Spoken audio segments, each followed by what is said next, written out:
Hello दोस्तों, नमस्कार। स्वागत है आप सभी का एक बार फिर से अपने यूट्यूब चैनल ज्ञान सागर कोचिंग इंस्टीट्यूट में।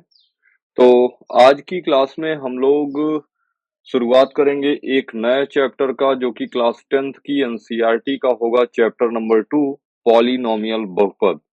ठीक है। तो आज हम बहुपदों का परिचय सीखेंगे कि आखिर बहुपद होता क्या है। ठीक है। और किन क्या कंडीशंस होती हैं किसी भी एक पद को बहुपद कहलाने की। ठीक है। तो इसके बारे में हम लोग डिटेल में चर्चा करेंगे। तो चलते हैं, क्लास को स्टार्ट करते हैं। और आप लोगों से एक रिक्वेस्ट है कि अगर आप लोगों ने अभी तक चैनल ज्ञान सागर कोचिंग इंस्टीट्यूट को अगर सब्सक्राइब नहीं किया है, तो प्लीज चैनल को शीघ्र अतिशीघ्र सब्सक्राइब कर लें, क्योंकि आगे की क्लासेस आपके लिए बहुत ही इम्पोर्टेंट और बहुत ही इंटरेस्टिंग होनी है। तो चलते हैं, क्लास को स्टार्ट करते हैं। ध्यान दीजिएगा, अगर हम बहुपद की बात करें तो आपने क्लास 9th में बहुपद को पढ़ा था। और क्लास 9th में बहुपद था क्या? तो बहुपद को जनरली अगर हम बोलें तो पॉलिनोमियल्स बोलते हैं। क्या बोलते हैं? पॉलिनोमियल बोलते हैं। और इसको पी ऑफ यक्स से रिप्रेजेंट करते हैं। तो आपने क्लास 9th में बहुपद की परिभाषा पढ़ी थी कि यदि कोई term a0 x0 plus a1 x की power 1 plus a2 x square plus a3 x की power 3 plus dot dot dot plus an x की पावर n एक बहुपद कहलाता है। एक बहुपद बहुपद कहलाता कहलाता है, जहां जहां n एक ऋणेतर ऋणेतर non negative integer non negative non negative integer पूर्णांक कहलाता कहलाता है। फिर से समझिए कि कोई भी पॉलिनोमियल जिसमें वेरिएबल यक्स यूज हुआ है, a0 x की पावर 0 प्लस a1 x की power n plus a2 1 plus a2 x की पावर 2 प्लस a3 x की power 3 plus dot dot dot plus an x की पावर n एक बहुपद कहलाता है, जहां n क्या है? एक ऋणेतर पूर्णांक है। यानी n n मतलब जो वेरिएबल की घात है वो क्या है? नॉन निगेटिव इंटीजर हैं, पूर्णांक हैं। बात समझ पाए क्या? अभी ध्यान दीजिए, अगर आपको बहुपद की पहचान करनी है तो कुछ बातों को आपको ध्यान में रखना होगा। पहली बात जो ध्यान में रखना है वो ये कि x यानी चर चर की घात चर की घात कभी भी कभी भी ऋणात्मक ऋणात्मक नहीं होगी। ठीक है। चर की घात कभी भी ऋणात्मक नहीं होनी चाहिए। दूसरी बात जो आपको ध्यान रखनी है वो ये ध्यान रखनी है कि जो आपका वेरिएबल होगा, चर होगा, की घात चर की घात कभी भी कभी भी परिमेय संख्या परिमेय संख्या परिमेय संख्या ना कह के हम बोल देते हैं क्या? करणी करणीगत करणीगत राशि करणीगत राशि मतलब स्क्वायर ऑफ रूट में या क्यूब ऑफ रूट में ऐसे नहीं हो सकती, नहीं हो सकती। ठीक है। ये इतनी बातें आपको क्या करना है? ध्यान पे रखना है। ठीक है। अभी अगर हम बात करें बहुपद की घात, तो बहुपद की घात की अगर मैं बात करूं, किसी भी बहुपद की घात क्या कहलाता है? आप लिखेंगे बहुपद में बहुपद पी ऑफ यक्स में पी ऑफ यक्स में चर x की सबसे बड़ी घात, सबसे बड़ी घात बहुपद की, बहुपद की घात कहलाती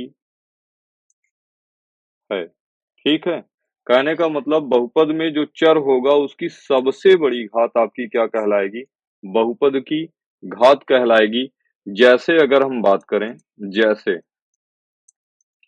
जैसे अगर आपको पता हो P of x is equals to, P of x is equals to 2x square minus 4x plus 4 में चर की सबसे बड़ी घात, चर की सबसे बड़ी घात, तो चर की यहाँ पर सबसे बड़ी घात कितनी है? आप कहेंगे जो वेरिएबल है उसमें मैक्सिमम पावर 2 है, इसलिए चर की घात कितनी हो जाएगी? 2। इसी प्रकार अगर हम P of x is equals to 9x की power 3 minus 4x square plus 3x minus 4 में अगर हम बात करें चर की सबसे बड़ी घात, तो आप कहेंगे यहाँ पर चर की सबसे बड़ी घात कितनी है? 3 है। कितनी है? 3 है। इसलिए बहुपद की घात कितनी हो जाएगी? इसलिए बहुपद की घात बराबर 3 होगी। ठीक है, तो जनरली आपको किसी भी बहुपद में चर की घात बताना हो तो आप देखें चर की सबसे बड़ी पावर क्या है? जो चर की सबसे बड़ी पावर होगी वही आपकी क्या कहलाएगी बताइए? बहुपद की घात कहलाएगी। और एक इम्पॉर्टेंट बात यहाँ पर आपको ये जान लेना है कि जो चर की सबसे बड़ी घात होगी, ठीक है? चर की सबसे बड़ी घात होगी वही क्या कहलाएगी? बहुपद की घात कहलाएगी। चलते हैं आगे। आगे हम लोगों को सीखना है बहुपद के प्रकार। तो बहुपद कितने प्रकार के होते हैं? तो ध्यान दीजिए, बहुपद को जो कैटेगराइज किया गया है वो 2 पार्ट्स में किया गया है। पहला है पदों के आधार पर। किसके आधार पर? पदों के आधार पर बहुपद के प्रकार, ठीक है? और दूसरा जो है वो है घातों के आधार पर, घातों के आधार पर, घातों के आधार पर बहुपद के प्रकार।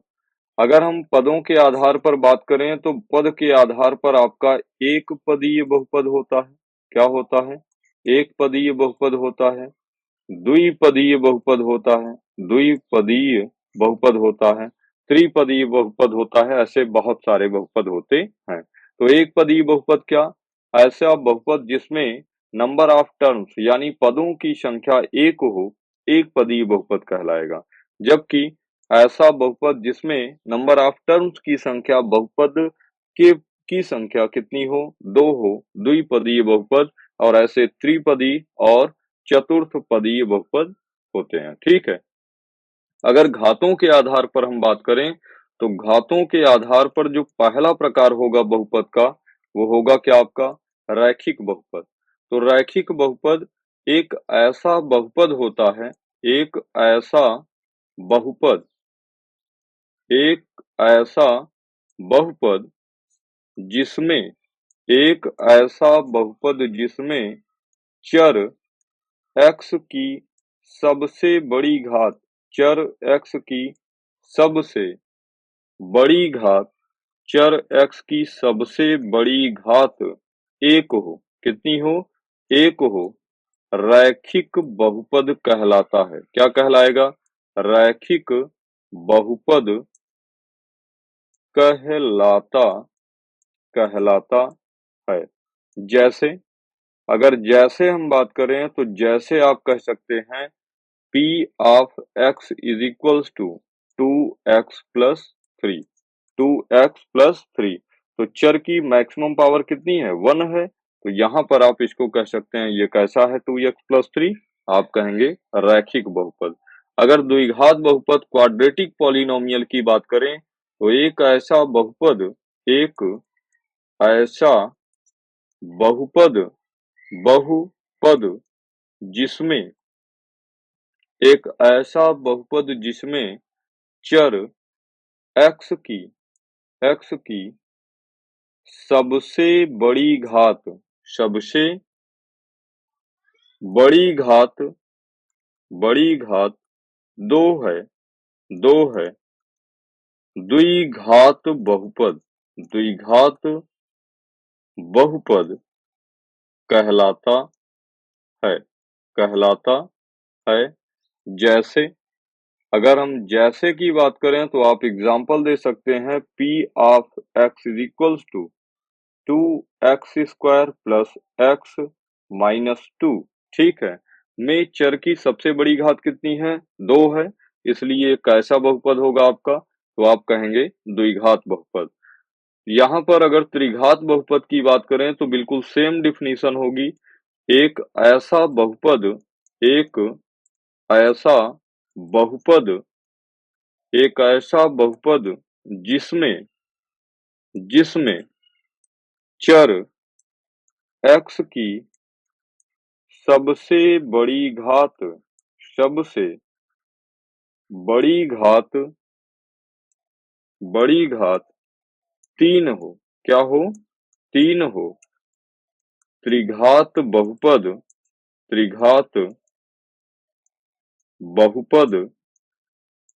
कहलाता है। जैसे जैसे आप कहेंगे 6x³ minus 4x square plus 2x minus 1, ठीक है। अगर ये कोई बहुपद है तो चर की सबसे बड़ी घात कितनी है? 3 है, इसलिए कैसा बहुपद होगा भाई? तो आप कहेंगे त्रिघात बहुपद होगा। तो उम्मीद करते हैं आपको बहुपद के प्रकार रैखिक बहुपद, द्विघात बहुपद और त्रिघात बहुपद कायदे से समझ में आया होगा, ठीक है। अगर मैं कहूं कि ये p of x is equals to 2x plus 3 में कितने पदों के आधार पर कैसा होगा? तो आप कहेंगे एक पद और दो पद। कैसा होगा? ये आपका द्विपदीय बहुपद कहलाएगा। क्या कहलाएगा? द्विपदीय बहुपद कहलाएगा। ऐसे ही अगर 2x प्लस x माइनस 2 का पदों के आधार पर बहुपद का प्रकार पूछा जाए तो आप कहेंगे एक पद, दो पद और तीन पद। तो ये कैसा होगा? आपका त्रिपदीय बहुपद होगा। कैसा होगा? त्रिपदीय बहुपद होगा। और ध्यान दीजिए, अगर पूछा जाए कि 6x³ minus 4x square plus 2x minus 1 बहुपद पद के आधार पर किस प्रकार का बहुपद है? तो आप कहेंगे 1 2 3 4। तो चार पदीय बहुपद या चतुर्थ पदीय बहुपद कहलाएगा। तो जनरली आपसे एक पदी, द्विपदी और त्रिपदी पूछेगा, ठीक है। चलते हैं आगे। अगर हम बात करें बहुपदों का व्यापक प्रकार क्या होता है, जैसे रैखिक बहुपद का अगर जनरल इक्वेशन आपको लिखना हो तो p of x is equals to आप लिख सकते हैं ax प्लस b, जहां जहां a does not is equals to 0 होगा। ऐसा हर एक बहुपद का फॉर्मेट आपका रैखिक बहुपद कहलाएगा। ऐसे अगर द्विघात बहुपद का व्यापक समीकरण हमको लिखना हो तो यहाँ पर कह सकते हैं p of x is equals to a x square plus b x plus c, जहां जहां a does not is equals to 0 हो, आपका द्विघात बहुपद का व्यापक टर्म कहलाएगा, ठीक है। ऐसे ही अगर त्रिघात बहुपद का जनरल टर्म लिखना हो तो आप कह सकते हैं ax³ plus b x square plus c x plus d, जहां a does not is equals to 0 होगा। ध्यान दीजिएगा, a does not is equals to 0 इसलिए लिख रहा हूं क्योंकि 0 अगर ये हो जाएगा तो 0 इंटू x³ आपका क्या हो जाएगा? 0 हो जाएगा। और उस कंडीशन में बहुपद की सबसे बड़ी घात आपकी 2 होगी, जो कि द्विघात बहुपद को इंगित करेगी, ठीक है। तो इतनी सारी बातें आप आज हमने सीखा। अब नेक्स्ट जो हमको सीखना है, बहुपद के गुणांक, ठीक है। बहुपद के गुणांक। तो बहुपद के गुणांक, अगर हम बात करें बहुपद का गुणांक क्या होता है तो इसको मैं बोलता हूं coefficient of coefficient of polynomials, polynomials, ठीक है।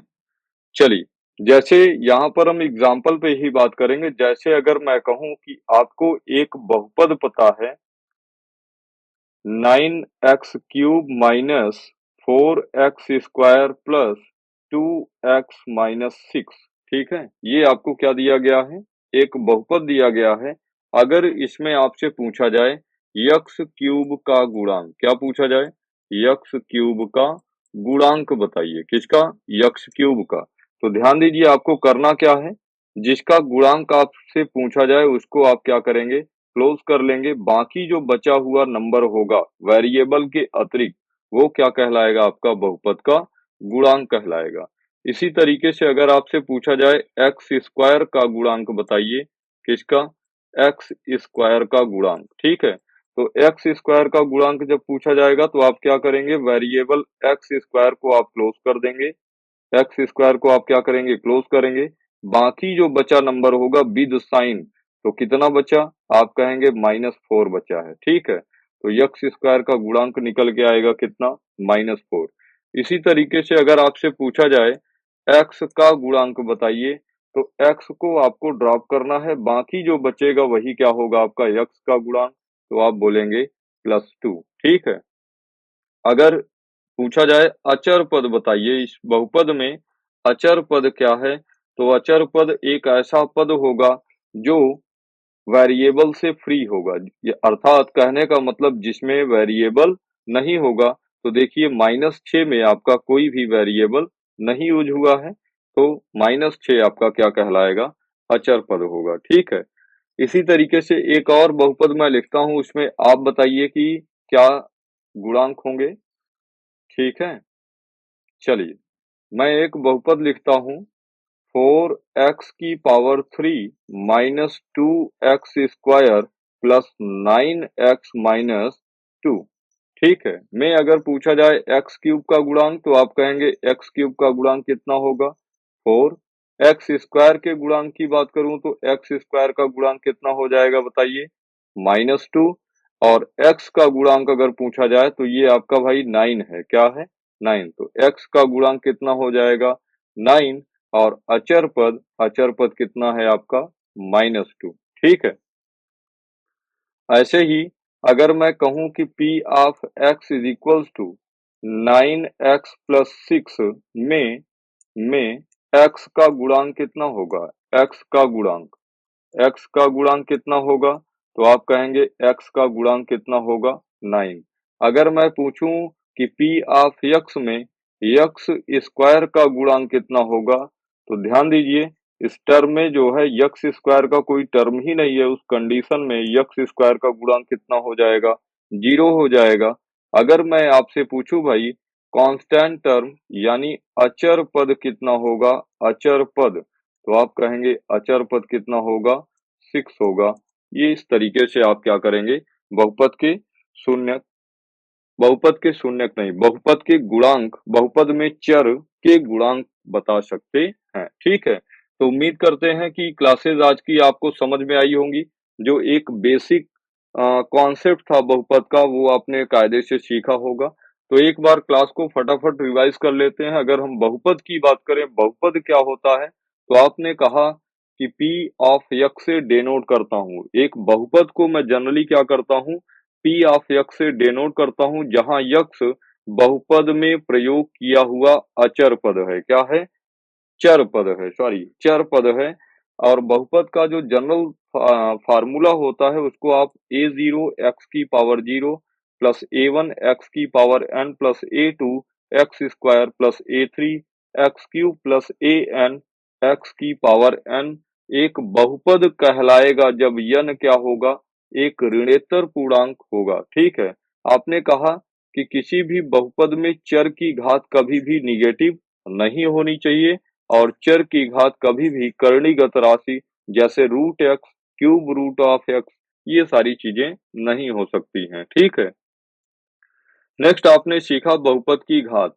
आपने कहा कि किसी भी बहुपद में जो चर की मैक्सिमम पावर होती है, जो चर की सबसे बड़ी घात होती है, वो क्या कहलाती है आपकी बहुपद की घात कहलाती है। एग्जाम्पल के तौर पर आपने कहा कि जैसे एक बहुपद आपका 2x² माइनस 4x प्लस 4 है, में चर की सबसे बड़ी घात 2 है, इसलिए बहुपद की घात कितनी होगी? 2 होगी। कोई दिक्कत नहीं। नेक्स्ट एग्जांपल आपने दिया कि जैसे कोई एक बहुपद p ऑफ x है, 9x cube minus 4x square plus 3x minus 4 में चर की सबसे बड़ी घात कितनी है? 3 है, इसलिए बहुपद की घात भी कितनी होगी? 3 होगी। आगे आपने सीखा बहुपद के प्रकार। अगर बहुपद के प्रकार की बात करूं तो मैंने कहा कि बहुपद को जनरली दो आधार पे कैटेगराइज किया गया है, एक पदों के आधार पर और दूसरा घातों के आधार पर। ऐसा बहुपद जिसमें केवल और केवल एक पद होगा, वो एक पदीय बहुपद कहलाएगा, और ऐसा बहुपद जिसमें दो पद होंगे, द्विपदीय बहुपद कहलाएंगे। ऐसा बहुपद जिसमें पदों की संख्या 3 होगी, त्रिपद कहलाएगा। ठीक है।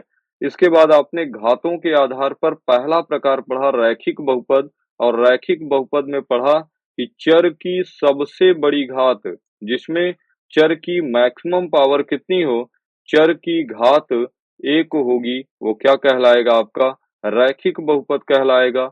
चर की घात 2 वाला बहुपद आपका द्विघात बहुपद कहलाएगा, और चर की घात 3 वाला बहुपद आपका त्रिघात बहुपद कहलाएगा। फिर इसके बाद आपने रैखिक बहुपद का जनरल टर्म पढ़ा कि ऐसा बहुपद जो ax प्लस b जहां a does not is equal to 0 का फॉर्मेट होगा, वो आपका रैखिक बहुपद लीनियर पॉलिनोमियल कहलाएगा। ठीक है। और ऐसा बहुपद जो ax square plus bx plus c जहां a does not is equal to 0 होगा, वो आपका द्विघात बहुपद कहलाएगा। और एक ऐसा बहुपद मेरे भाई जिसमें चर की मैक्सिमम पावर 3 होगी, वो त्रिघात बहुपद कहलाएगा, जिसका general term ax cube plus bx square plus cx plus d होगा। ठीक है। आगे समझिए। आगे आपने सीखा कि बहुपद में चर के गुणांक कैसे निकाले जाते हैं। तो आपने कहा कि चर का गुणांक, जिस भी चर का गुणांक पूछना होगा उसको आप क्या करेंगे? क्लोज कर देंगे। बाकी चर के साथ जो कांस्टेंट वैल्यू होगी वही क्या कहलाएगी? चर का गुणांक कहलाएगी। तो उम्मीद करते हैं कि आपको क्लास समझ में आई होगी और आपके मन में, दिमाग में एक पॉलिनोमियल का बेसिक कॉन्सेप्ट डेवलप हुआ होगा। आप बस इसी क्लास को क्या करेंगे? एक बार दो बार बिना मन से या मन से देखेंगे, आपके दिमाग में बहुपद फीड हो जाएगा। और आगे की क्लास में हम लोग डिस्कस करेंगे कि बहुपदों का आलेखीय निरूपण कैसे होता है, क्या प्रयोग होता है, क्या यूज होता है बहुपद का। तो आज की क्लास में बस इतना ही। कल की क्लास में नए कंटेंट और इंटरेस्टिंग कंटेंट के साथ मिलेंगे। तब तक पढ़ते रहिए, मुस्कुराते रहिए और एग्जाम की तैयारी को पर डे बेहतर करते रहिए। जय हिंद, जय भारत।